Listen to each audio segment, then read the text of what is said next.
Brown రైస్తో vegetable rice చేస్తున్నానండి. వాటికి కావాల్సిన పదార్థాలు: బ్రౌన్ రైస్ ముందుగా వండుకొని చల్లారబెట్టాలి.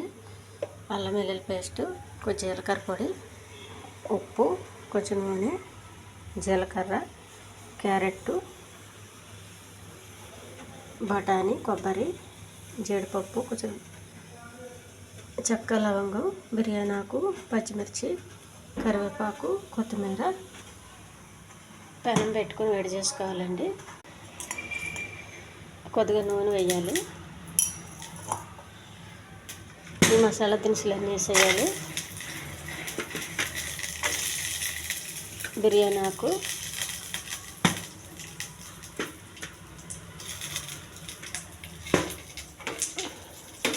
క్యారెట్ తురుమండి,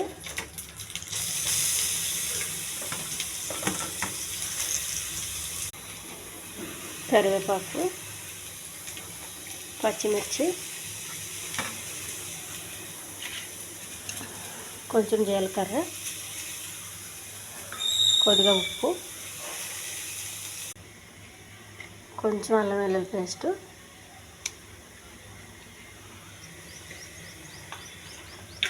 పచ్చి కొబ్బరి అండి, ఉడికించుకున్న బఠానీ, కొద్దిగా జీలకర్ర పొడి అండి. ఈ బ్రౌన్ రైస్ వేసేయాలి.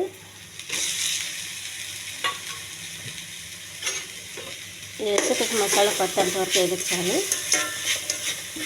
ఇలా చేసుకుంటే వెజిటేబుల్ రైస్ చాలా టేస్ట్గా ఉంటుందండి. బ్రౌన్ రైస్తో టేస్టీ బ్రౌన్ రైస్తో వెజిటేబుల్ రైస్ రెడీ అయిపోయిందండి. స్టవ్ ఆఫ్ చేయాలి. ఎక్కువ చల్లగా అయిన తర్వాత పొడి పొడి ఆడుతుంటుందండి. ఇది చాలా టేస్టీ ఫుడ్ అండి, చాలా హెల్దీ కూడా. ఈ ఛానల్ నచ్చితే సబ్స్క్రైబ్ చేయండి, షేర్ చేయండి, లైక్ చేయండి, కామెంట్ చేయండి. ఇందులో ఏదైనా ఒక చట్నీ నంచుకోవాలండి. ఏదైనా మనకు నచ్చిన చట్నీ, దోసకాయ చట్నీ కానీ, టమాటా చట్నీ కానీ, పుదీనా చట్నీ కానీ, మనకి ఇష్టమైన చట్నీ ఏదైనా ఇందులో రుచిగా ఉంటుందండి.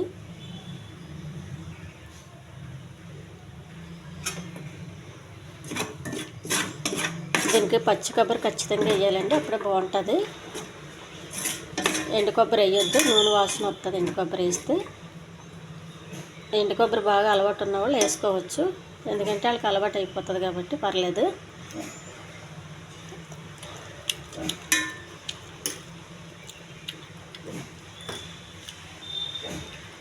ఉప్పు చాలపోతే కొద్దిగా వేసుకోవాలి, చిట్కా.